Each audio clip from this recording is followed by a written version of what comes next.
Hey, what's going on, everybody? This is Mark from Solar Games. Didn't I tell you? So I tried to warn everybody about a month ago about Amazon dumps and such. And today is one of those days where, yeah, Amazon dump part 2, part 3. Anywho, I wake up this morning, my buddy texts me and said, "Hey, did you see this?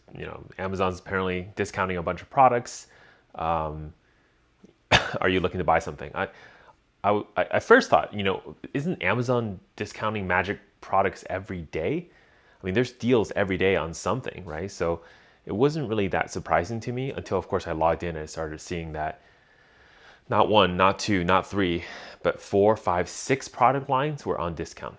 Pretty steep discounts too, I might add. And I use steep to basically say anything that's lower than what distribution or a store, LGS, will pay from distribution. So kind of going down the list, right? The most surprising one was, I guess, the best deal. Not surprising, it wasn't surprising to me. The best deal was Crimson Vow draft boosters at $64. Like I said back about a month ago, target price for draft boosters is 60. So once it hits 60, I recommend you should just buy it because it's pretty low. Your downside risk is fairly small. The worst case scenario that can happen with the draft boosters, you open it, you draft with friends, have fun, And Amazon's Amazon limits your purchase to 3 per customer anyways. So, you're never going to commit to too much product and not have something to do. So I'm usually okay with people buying draft boosters at around 60, fairly good price, have fun, But the most surprising one was actually Dominaria United Collector's Edition at 154. Now, if you remember, this isn't just a normal Collector's Edition booster box that came out of the gate and was like, ooh, it's really bad, right? This is the one that has the chase, inserted Lost Legend cards. Now, we can have arguments or talks about, whether you're going to be able to hit a good card in the Lost Legend slot, all that stuff. You're going to get a crappy common. It's not worth anything. Totally agree. I totally agree with you. That is how it is. However, it is still a chase product. And so this collector's booster should be valued as such, but it's not, right? What's happening with this collector booster is that it's actually dipped down to 154. That's pretty low. Now, it's not low enough for me to go buy it, but it's getting fairly close. So it's kind of interesting. And remember, Dominaria United came out like 4 or 5 months ago. It's really not that long ago that we had that product. So I'm surprised that it's dipped that low.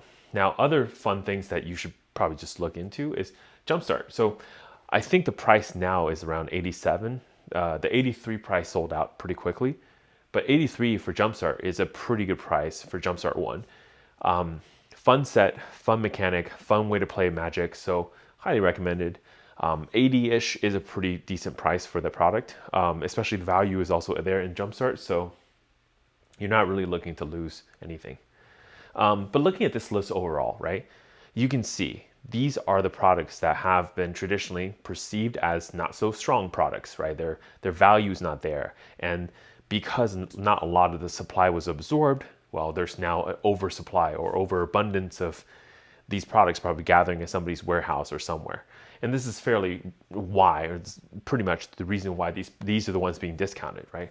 Commander Legends Boulder Gate, the famous bait and switch product, right? Collector's Edition. This is a premium product, remember, but it's at 144. It's pretty low. Crimson Vow. Remember, Vow, Midnight Hunt, double feature, all products that were kind of deemed as not so successful, just kind of poorly designed products. Yeah, that's why it's 110. We've actually had a couple sales on Vow Collector's Booster, so even 110 it's low, but it's not quite low enough. I mean, we had the lowest one, I think, was around 97 or 90s. So that's, if you want to know what true low price is, sub 100 is what you're looking for with collector's boosters here.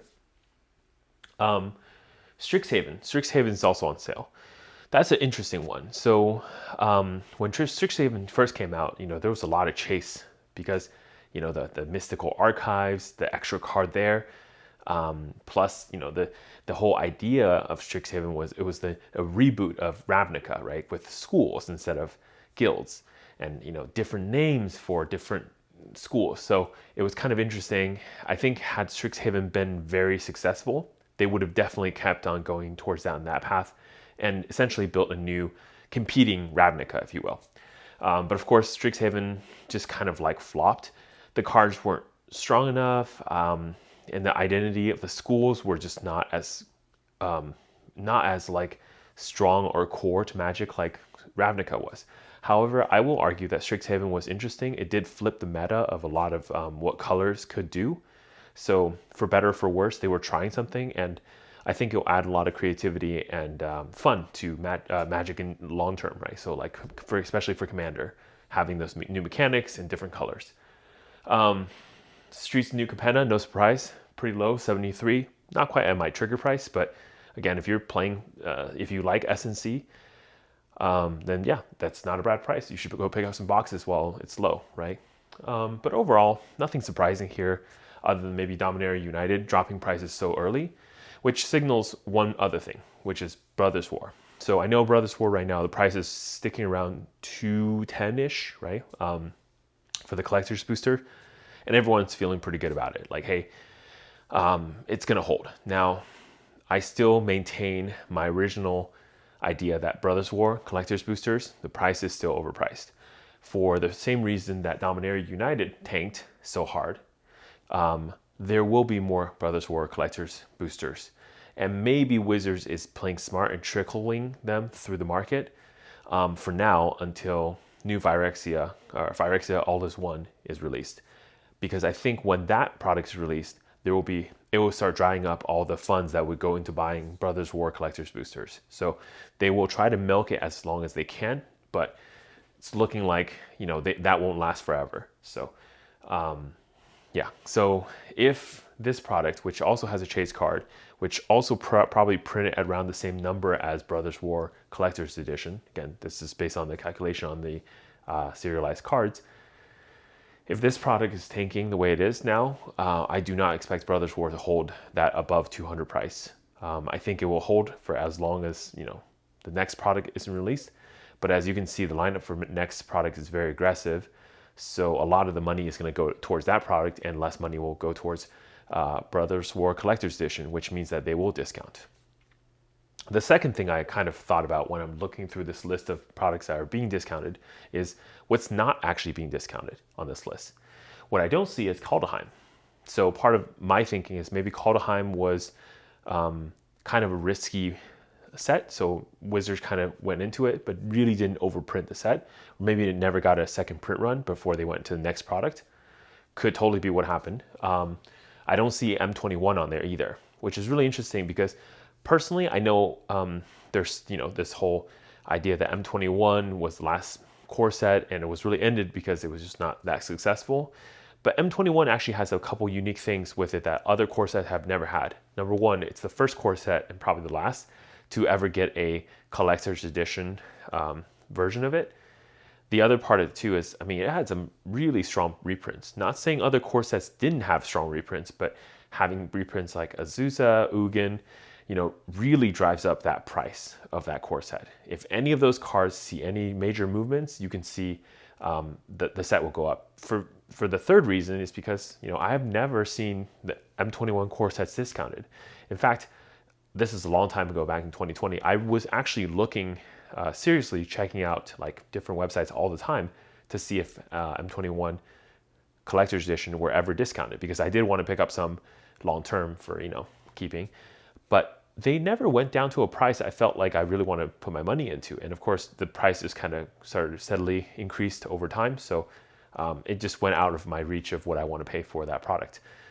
So I think long term, when I look through this list, when I look at like what's being dumped, it is always interesting to see what's not being discounted, and then start thinking about why that is, right? For example, we know Double Master there's a lot of boxes of Double Masters, but I didn't see any sort of sale on them. I mean, you know, I don't expect them to tank like crazy, but I would have expected like a Double Masters draft booster, say for $250, $270, something like that. But there was not. So I don't know, does that mean that Amazon never got a hold of a big pallet of Double Masters? Does that mean maybe Wizards and Amazon dumped all of their stock, so most of that stock is sitting at some LGS or across all the LGSs? Or maybe there's like concentration of that somewhere else? I don't know. But it is curious to not see that on this list, right? Because again, Zendikar Rising is on there. And we all know Zendikar Rising was known to be the first overprinted product from that era, right? So if you remember Zendikar Rising collector's boosters, at one point, I know the prices are higher now, but at one point those collector's boosters were 180. And that was the first collector's booster to really tank price much quicker than others, right? I remember buying Kaldheim also, collector's booster, at around like 150, 160-ish, right? And I was like, wow, this is really low. But the funny thing about Kaldheim was once that purchase was made, I just didn't see it anymore. I didn't see Kaldheim's prices really skyrocket. I didn't see it falling lower. So it's kind of reached some sort of stability point, which tells me maybe the print run for Kaldheim is actually fairly reasonable, unlike maybe Zendikar Rising. So yeah. Going forward, I'm now even more firm than I was before about my target prices for with WotC products, Wizards, Magic products in general. Draft boosters, target for 60-ish.